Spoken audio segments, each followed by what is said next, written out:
Ibrahima Sanogo est notre invité du jour. Il est, vous le savez, le directeur général adjoint du cabinet Salomon Conseiller.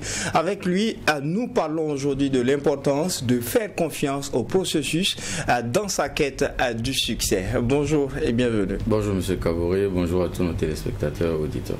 Alors aujourd'hui nous parlons d'une thématique, faire confiance au processus dans sa quête de succès. Quand on parle de processus, on parle de succès. À quoi cela nous renvoie-t-il pour le succès? D'accord, déjà merci encore pour la question, merci de nous recevoir chaque lundi pour partager, si vous voulez, des sujets de réflexion. Il faut dire que nous abordons ces sujets sans aucune prétention d'être des succès. Nous n'avons vraiment pas la prétention d'être des succès, mais le succès est une problématique, je ne cesserai de le dire. Et cela nous amène à réfléchir constamment à tous les éléments, en tout cas, tout ce qui peut concourir de près ou de loin au succès. Et il faut dire que la question du processus donc est fondamentale. Le processus, de manière générale, c'est une succession de phénomènes qui aboutit à un résultat. D'accord? Et on sait que le succès, il n'est pas linéaire, même s'il est subjectif, parce que le succès est subjectif, il va dépendre de chaque individu. Mais quelle que soit la détermination du succès que vous avez, ça ne va pas se faire en un clin d'œil. Donc ça va passer par plusieurs étapes. D'où donc le processus, d'accord? Et justement, il est important de comprendre ça, parce que par moment, on est souvent peut-être par comparaison, souvent peut-être par précipitation, on pense qu'il faut que tout nous arrive tout de suite et maintenant, alors que c'est une succession d'étapes, c'est beaucoup d'étapes, c'est un parcours, c'est un chemin, d'accord? Et j'en fais l'analogie avec la vie de l'homme. Vous voyez, l'homme, je pense que le Créateur pouvait faire de sorte que l'homme, dès qu'il sort du ventre de sa mère, il devient grand. C'est une possibilité du Créateur, mais il ne l'a pas fait. Déjà, il nous a permis de rester dans le ventre de notre mère 9 mois durant. Donc, au moment où on vient au monde, en fait, on est âgé de 9 mois déjà, d'accord? Ensuite, on va passer par des étapes où on ne sait même pas parler, où on ne sait pas prendre soin de nous, on ne sait pas marcher. Ensuite, on va apprendre à marcher, on va tomber, on va se fracasser, on va après apprendre à courir et on va évoluer comme ça. Donc je pense que cette analogie, ça se retrouve partout dans la vie, d'accord? Donc toute notre vie est faite de processus, d'accord? Et le succès en lui-même est vraiment un processus, et je l'ai déjà dit sur ce plateau, il peut être parfois lent et douloureux, d'accord? Avec des prix à payer, mais je pense qu'il faut accepter de payer le prix. Et là, quand on le dit ainsi, on connaît aussi la réalité de notre jeunesse, c'est l'impatience des temps. Absolument. Est-ce que c'est un frein lorsqu'on... Absolument. Parce que si vous êtes impatient et que vous voulez tout de suite et maintenant, bonjour les vices. Bonjour un ensemble de problèmes que nous rencontrons aujourd'hui dans notre société. Parce qu'on n'est pas prêt à prendre le temps qu'il faut. Moi, je pense que tout succès qui est j'ai envie de dire quoi, qui est rapide, vous devrez en avoir peur. Parce que les étapes sont importantes dans le succès. Toutes les étapes que vous franchissez. Vous voyez déjà, la thématique vient de quoi? L'idée première, c'était de voir comment on fait face aux défis dans la vie, en tant que travailleur. Mais c'est comme si on a envie de dire, il ne faut pas qu'il y ait des défis. Mais non, on ne peut pas faire sans les défis. Les défis sont une nécessité. Une nécessité pour nous de venir... Ça nous grandit. Il faut qu'il y ait des défis si on veut grandir. Maintenant, le problème, c'est quelle attitude nous on a face à chaque défi qu'on rencontre. C'est ça qui est le plus important. Donc, si on veut vraiment cette impatience, cette envie de vouloir tout de suite et maintenant, certains l'image par sauter du coq à l'âne, c'est très dangereux. C'est très, très dangereux. Est-ce que ce qui cause aussi l'impatience, ce qui suscite en cette jeunesse aussi cette envie de sauter l'aspect processus pour vite parvenir à un résultat forcément positif, est-ce que c'est pas lié à l'absence de communication adéquate? Pour beaucoup, on entend partout dire que on part de zéro, on se retrouve à telle ou telle étape, on n'a pas besoin de ci, de ça. Est-ce que c'est pas tout ce qu'on entend aussi qui influence malheureusement notre jeunesse? Bon, j'ai envie de dire, j'entends les mêmes choses, mais je ne sais pas pourquoi ça ne m'influence pas. Il faut se rendre à l'évidence que la vie d'un tel n'est pas ma vie. Nous ne sommes pas appelés sur les mêmes chantiers, nous ne sommes pas appelés sur les mêmes terrains. Chacun sa vie, quoi. Chacun son histoire et chacun vient sur Terre pour apporter sa touche, pour raconter sa vie, pour vivre pleinement. C'est chacun son histoire. Donc je pense que le problème n'est pas la communication, le problème est la comparaison. Le problème est la comparaison, ça c'est le premier élément. Le deuxième élément pour moi, je pense que c'est la recherche de facilité. Vraiment la recherche de facilité. Je m'amuse comme ça à quelqu'un, je discutais avec quelqu'un, un ami hier qui me dit comment on devient, comment on gagne l'argent. Je dis attends, quand je serai milliardaire, je te dirai le secret. Bon, on veut ça tout de suite et maintenant, facilement. Non, ça ne peut pas se faire facilement. Si ça devrait se faire, je pense qu'il n'y aura aucun pauvre sur terre. Ça ne peut pas se faire facilement. Donc, chacun sa vie, chacun son histoire, chacun sa façon ou, en tout cas, son parcours, son processus. Mais à la clé, en tout cas, il faut savoir patienter, il faut savoir mettre les bonnes choses à côté de soi pour pouvoir y arriver. De manière opérationnelle, comment se fait le processus de succès? Alors, j'ai envie de l'imager comme une semence. Vous voyez, je fais encore une analogie. Quand on prend par exemple les agriculteurs, vous voyez, l'agriculteur, il va faire quoi? Avant la saison pluvieuse, il va aller labourer son champ. Donc, il va préparer le terrain pour semer, d'accord? Donc, à l'arrivée des premières pluies, il va commencer déjà ce processus qui va l'amener, après avoir labouré, à semer, d'accord? Et on fait pareil. On fait pareil dans ce sens que le travail qu'on fait, déjà l'apprentissage du travail, peut-être pour celui qui est allé à l'école, même si vous n'êtes pas allé à l'école, quel que soit le métier que vous faites, quand même il y a un temps de préparation, donc il y a un temps d'apprentissage. Ensuite, il y a le temps où vous allez maintenant commencer à appliquer votre apprentissage. Donc vous allez semer les graines. D'accord? Mais est-ce que si le laboureur sème ses graines et pas dormir ou pense juste que parce qu'il a sémé les graines, il va récolter, je suis convaincu qu'il n'aura que ses yeux pour pleurer. D'accord? Donc après l'étape de semence, il va faire quoi? Il va essayer de nourrir ces graines-là. D'accord? Et nous, notre apprentissage quotidien, les choses que nous apportons de plus à nos compétences, aussi bien personnelles qu'à nos qualités humaines, sont la nourriture qui vont venir maintenant permettre à ces graines-là de prendre vie, de prendre forme. D'accord? Et donc, c'est un processus. Ensuite, il va avoir des épines, il va avoir des mauvaises herbes qui vont pousser à côté. Il faut les traiter. C'est la même chose face à certains défis, à certains blocages qu'on va avoir dans notre vie. Tous ces éléments-là sont nécessaires, en fait. J'ai envie de dire c'est nécessaire. Parce que s'il n'y avait pas ces éléments, vous n'allez pas... Moi, j'ai envie de dire, on n'allait pas savourer autant le succès. Non.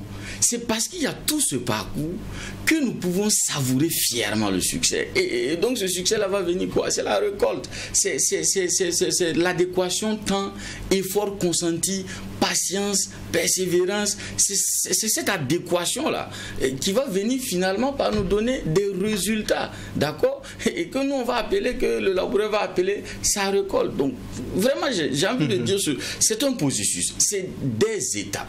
Des étapes, chaque étape avec son lot de victoires, son lot d'échecs, son lot de soubresauts, mais avec lequel on va s'adapter, on va apprendre à aller au-dessus, à dépasser les défis, à affronter, à se remettre en question, à regarder qu'est-ce qui marche, qu'est-ce qui ne marche pas, et vraiment à vraiment essayer et à espérer un résultat positif, en tout cas en lien ou en tout cas qui répond à nos aspirations, à nos objectifs.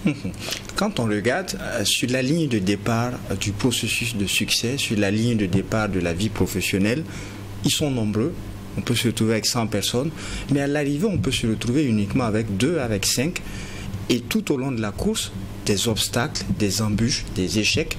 Comment arriver à faire accepter que l'échec, c'est ce qui solidifie, c'est ce qui doit permettre d'avancer? Comment on conceptualise l'échec dans la course, en fait? Alors, il faut comprendre que l'échec, pour moi, va avoir, je pense, 3 dimensions. La première dimension, c'est que l'échec est une boussole. Pour moi, l'échec est une unité de mesure. L'écart entre ce que tu veux et ce que tu as, ou ce que tu es. Si vous échouez, ça veut dire que vous n'avez pas atteint votre objectif. Si vous n'avez pas atteint votre objectif, ça veut dire qu'il y a probablement des choses qui ont manqué. aussi bien interne que peut-être externe, d'accord? Mais il faut s'asseoir et déjà c'est un paradigme de voir l'échec comme un tremplin, comme une occasion. Et c'est un baromètre. Quand on le comprend comme étant un baromètre, on le vit mieux. D'accord? Et ensuite, on peut regarder aux bons éléments de l'échec. Mais quand on ne le voit pas comme un baromètre, mais comme une fatalité, mais on passe à côté. Mieux, on ne veut même plus essayer.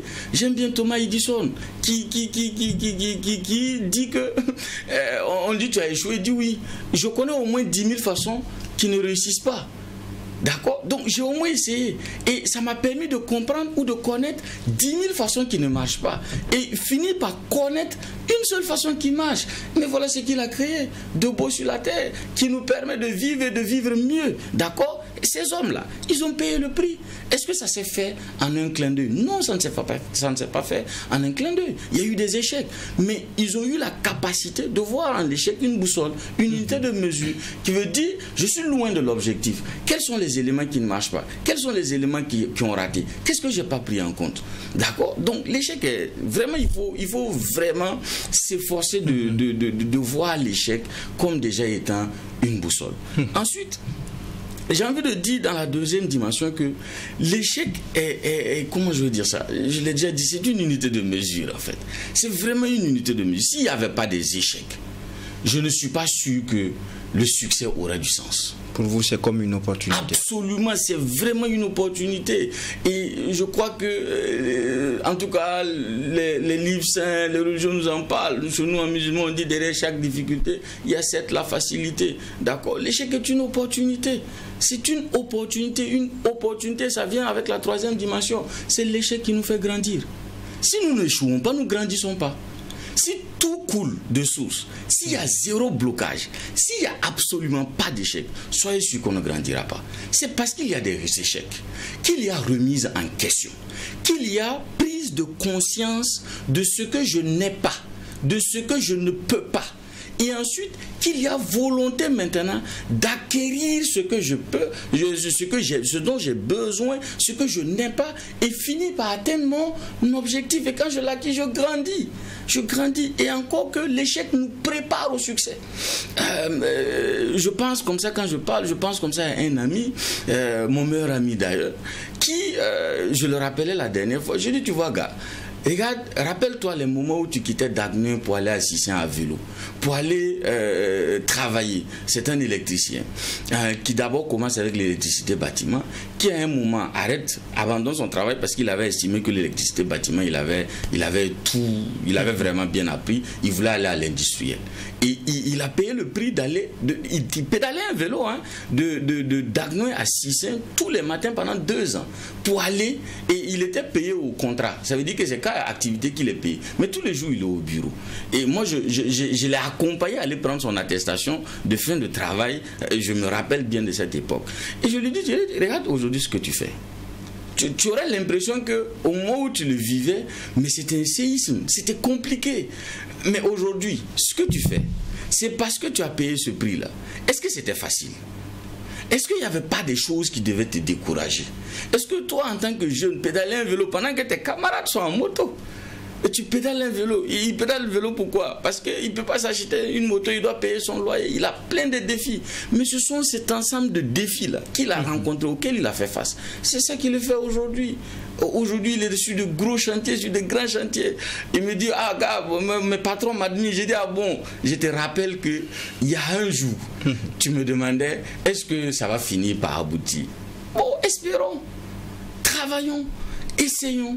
Relevons-nous. Et j'aime bien cette pensée d'un gars que j'ai beaucoup apprécié dans ma vie, Rick Risby, qui dit que je ne crains pas que vous ayez de l'échec.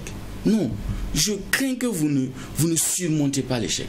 La personne qui est capable de se relever après son échec, c'est la personne qui est capable de continuer à grandir et à faire grandir, en fait, si vous voulez, son leadership, son influence. Voilà, donc c'est la somme de nos échecs qui font nos succès. Absolument. Ce qui montre qu'il y a nécessairement des attitudes à adopter face à la difficulté, face à l'échec. Je vais miroirer avec trois cas. Quand on prend une personne qui, tout au long de ses études, n'a jamais redoublé, n'est jamais allé en session, à partir du premier stage, a décroché un emploi qui fait face à une difficulté. Quand on prend quelqu'un ou dans l'aspect professionnel, en ce lundi où il se retrouve à son lieu de service, il voit la tonne de paperasse qu'il a à gérer, il voit les difficultés, il voit les bâtons dans ses roues venant de supérieurs, venant de collègues, de subalternes et tout. Et quand on prend une troisième personne, un entrepreneur qui a misé beaucoup d'argent sur ce qu'il espère, qui a recruté du personnel et qui voit ses vitres voler en éclats un beau jour, comment est-ce qu'on arrive à développer l'aptitude à contrer l'échec? D'accord, déjà je l'ai dit, c'est déjà un paradigme. Il y aura toujours des échecs, il y aura toujours des défis. Mais qu'est-ce que toi tu fais? Tu abandonnes. Si tu abandonnes, tu auras tout perdu. Donc tu ne dois pas abandonner. L'abandon n'est pas une option, d'accord? Donc il faut continuer. Maintenant pour continuer, on va aller sur les trois cas. Déjà le bon jeune homme qui n'a jamais redoublé de sa vie, qui a vraiment eu un parcours vraiment, on va dire linéaire, et puis qui fait face à un échec. Lui, il a beaucoup de défis. Ses défis sont énormes parce qu'il n'a jamais fait face au succès. Et j'aime bien Michael Porter qui dit, c'est un des penseurs marketing qui dit que, je veux résumer en disant qu'il dit que lui, pour recruter, il préfère celui qui a échoué plusieurs fois que celui qui n'a jamais échoué. Parce que celui qui n'a jamais échoué, le jour qu'il échoue, là, c'est un chaos total. Donc, déjà, je pense que ça, vous devez en avoir peur. Si vous n'avez pas de petits échecs dans votre vie, vous devez en avoir peur. Parce que la première fois qu'un échec va arriver... L'absence d'échec peut constituer déjà une crainte. Absolument. La première fois que l'échec va arriver, vous risquez de ne pas pouvoir vous en relever. Mais ce qui est beau et dans cette pensée, dans l'échec, c'est que l'échec, ce n'est pas forcément ce que nous avons vécu. Vous voyez? Et c'est ça qui est beau dedans. Ce que nos grands frères, nos doyens, nos dévanciers ont vécu, leur vie porte en elle des leçons. Et quelles sont ces leçons-là? Ce sont leurs échecs. Et c'est là où j'en appelle encore au mentorat. J'en appelle à pouvoir tirer le meilleur parti de chaque personne que vous rencontrez, de pouvoir capitaliser chaque ressource autour de vous. Parce que c'est pas parce que moi, je n'ai pas besoin fondamentalement ou obligatoirement d'avoir fait face à ça, d'échouer et de me relever. J'aurai mes propres essais, d'accord? Mais les échecs des autres, des doyens, sont un tremplin aussi pour moi. Parce que ces échecs-là portent en eux des leçons. Et ces leçons peuvent venir, moi, m'aider, moi, m'accompagner, peut-être même à ne pas tomber dans les mêmes trous. C'est là où on dit encore que les jeunes qui pensent tout savoir devraient bien s'abriter sous le baobab des doyens pour pouvoir tirer le meilleur parti de leur vie. Et tout le monde, tous nos parents, leur vie. Mais attendez, le jour où j'ai découvert l'histoire de mon père, mais j'ai regardé mon père autrement. Je l'ai vu en un héros. D'accord? Mais combien de personnes s'intéressent à aller savoir quelle est l'histoire de ton père, quelle est l'histoire de ta mère? Ces histoires-là, dans leur histoire, dans leur vie, dans leur vécu, il y a tellement de leçons à tirer qui vont venir, toi, t'aider à ne pas tomber peut-être dans les mêmes pièges. D'accord? Donc, à cette personne quand même, je dis, capitalise autour de toi, ne fatalise pas, c'est normal, c'est seulement que toi tu n'es pas habitué. Nous on a le dos large, notre dos est déjà tanné, nous on est habitué à ça, d'accord? Mais à la personne qui n'est jamais habituée, ce n'est pas une fatalité, on vit avec, on vit avec et même mieux, ça nous aide, ça nous grandit. Alors, pour le travailleur, le collaborateur, mais sache que les défis là, c'est normal. C'est même normal. Monsieur Abdul Karim Bandé, dans son livre Banaliser le succès, dit que la frustration a quelque chose de bon. La frustration est bon. La frustration est au succès ce qu'est la fièvre pour le palu, dit-on. D'accord? Donc la frustration est quelque chose de bon. Et je t'encourage à aller lire ce livre-là. Il donne vraiment des cas pratiques qui vont te permettre d'aller au-delà, de comprendre, de détecter, de mieux vivre cette frustration-là et même de mieux utiliser cette frustration parce que tu en as besoin. D'accord? Est-ce qu'il y aura des techniques mathématiques que je pourrais te donner? Il y a un ensemble d'éléments. Je ne pourrais pas te donner, mais il faut d'abord, face à un échec, vraiment ce qu'on manque de faire, c'est que généralement, face à l'échec, on accuse toujours les autres, sans d'abord se remettre soi-même en question. Quelle est ma part de responsabilité dans l'échec? Absolument. Quelle est ma part de responsabilité? Je suis convaincu que rien ne peut nous arriver sur cette terre si seulement on est responsable. Nul n'est responsable de ce qui nous arrive si ce n'est nous-mêmes. Quelque part, malgré toutes les raisons qu'on peut évoquer, on a une part de responsabilité. Toujours. Il faut que nous sachions détecter cette part de responsabilité. Une fois que vous détectez cette part de responsabilité et que vous essayez maintenant de le corriger, mais vous voyez, vous contrebalancez, vous changez le game. D'accord? Mais si c'est toujours les autres, vous voulez que les autres soient et ils ne le sont pas, mais vous allez fataliser, vous allez abandonner. Mais si vous abandonnez, c'est pour vous qui est parti, hein?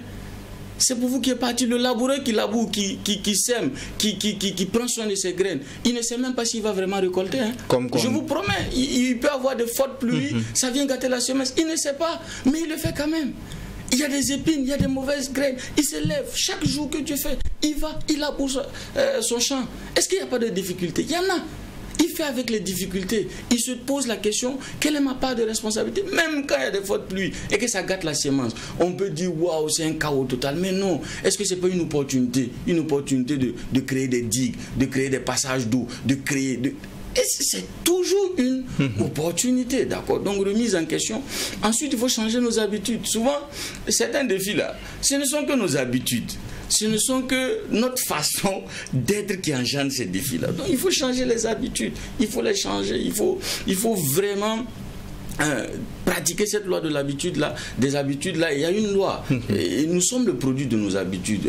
Charles Darwin, le philosophe, dit que l'homme est le produit de son évolution. Donc nous sommes le produit de nos habitudes. Et nous pouvons les changer. Il faut les changer. Faites-vous accompagner aux besoins. Mais il faut les changer. Il faut adopter les attitudes proactives du succès. D'accord? Ensuite, il faut de la constance. Il faut de la résilience. Il faut de la persévérance. Il faut de l'autodiscipline. Parce qu'il y aura toujours 1000 raisons d'abandonner. Toujours. Est-ce qu'on peut insister et préciser l'autodiscipline? C'est très important. L'autodiscipline, c'est la capacité que vous avez d'aller au bout. D'aller au bout, d'être un jusqu'au boutiste. Malgré.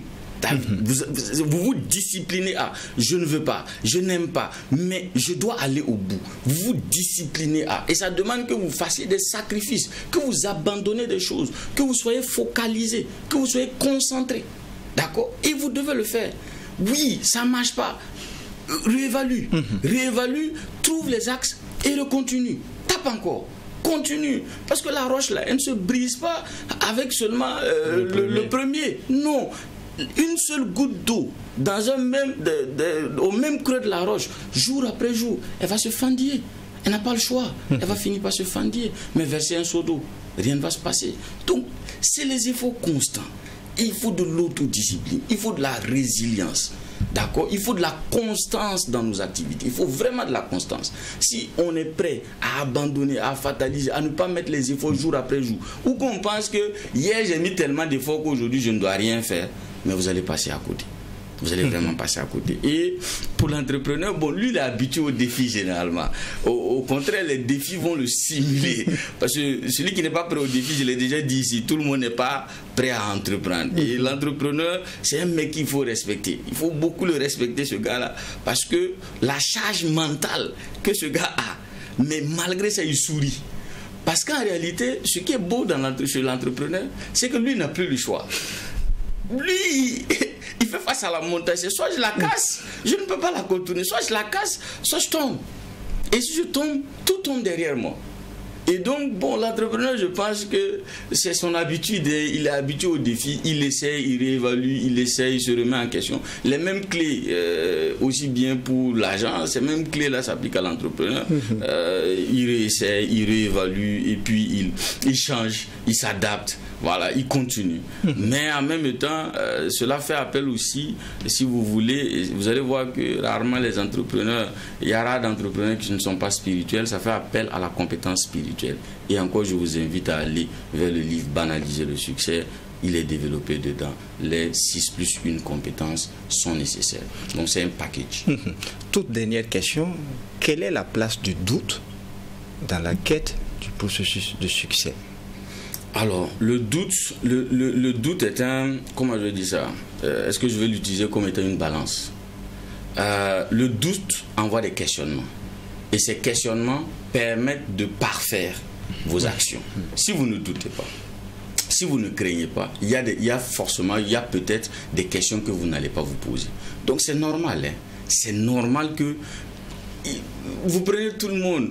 Quelque part là, il y a un grain, puisque vous n'avez aucune assurance, vous n'avez que de l'espérance, vous n'avez aucune assurance. Donc, c'est même ça le courage, c'est la capacité à aller malgré ses peurs. Mais quand on a confiance en soi, est-ce que le doute est permis? Absolument. Quand on est sûr de son potentiel et tout. Absolument, parce que vous êtes sûr de votre potentiel, mais vous n'êtes jamais sûr. Il y a plein de facteurs externes qui vont arriver. Donc il y a un grain de doute, il y a un soupçon de doute. Mais ce soupçon de doute-là, vous pouvez encore le transformer. Puisque justement, il va vous amener des questionnements. Si vous voulez, pour dire, et si ça ne marche pas? D'accord, si ça ne marche pas, je fais quoi? Hein? Est-ce que j'abandonne? Non. Qu'est-ce qui peut faire que ça ne marche pas? Ah, tel élément peut faire que ça ne marche pas. Tel élément. Dans toute décision, nous on dit qu'une décision peut être formulée sous la forme d'une équation y égale ax plus b plus e. E, c'est la marge d'erreur. Il y a une marge d'erreur. Il y a toujours de l'incertitude quelque part. Mais cette incertitude-là, elle ne doit pas vous gripper. Elle ne doit pas vous empêcher d'avancer, d'essayer. Même si vous échouez, au moins, vous avez le mérite d'avoir essayé. Et on a toujours cet exemple qui nous vient des États-Unis avec quelqu'un qui avec X. Absolument, absolument. Et il y en a plein, il y en a plein. Quand je prends Steve Jobs, ce gars-là, il me plaît beaucoup. Il me plaît énormément. Sa vie est pleine de sa vie est pleine de leçons. Énormément de leçons. Et il dit quelque chose que j'aime bien et que je vais répéter. Faites confiance au fait que les points vont se relier. Faites confiance au fait que les points vont se relier. Tout ce que vous avez traversé dans votre vie, toutes les étapes, toutes les choses que vous avez vécues dans votre vie ont une importance. Et faites confiance au fait que les points finiront par se relier. Peu importe le temps que ça prend. Absolument. Dernier mot, Ibrahim Sanogo. Excellente semaine à tout un chacun. Beaucoup de courage à tous ceux qui ont décidé d'être acteurs et non spectateurs de leur vie. Et que Dieu bénisse le Burkina Faso. Merci Ibrahim Sanogo. Je rappelle que vous êtes le directeur général adjoint du cabinet Salomon Conseil. Merci à vous pour le plaisir et l'amitié que vous nous faites d'être toujours avec nous pour évoquer toutes ces questions. Merci à vous, merci de nous recevoir. Merci également à vous, auditeurs et téléspectateurs des médias leaders à Trui TV et Watt FM. Merci sur FM donc ce numéro du DEJ Matinal Info. Et en attendant, bien sûr, Dieu voulant de vous retrouver pour un autre numéro, non seulement portez-vous bien, mais aussi et surtout que Dieu bénisse le Burkina Faso. Au revoir.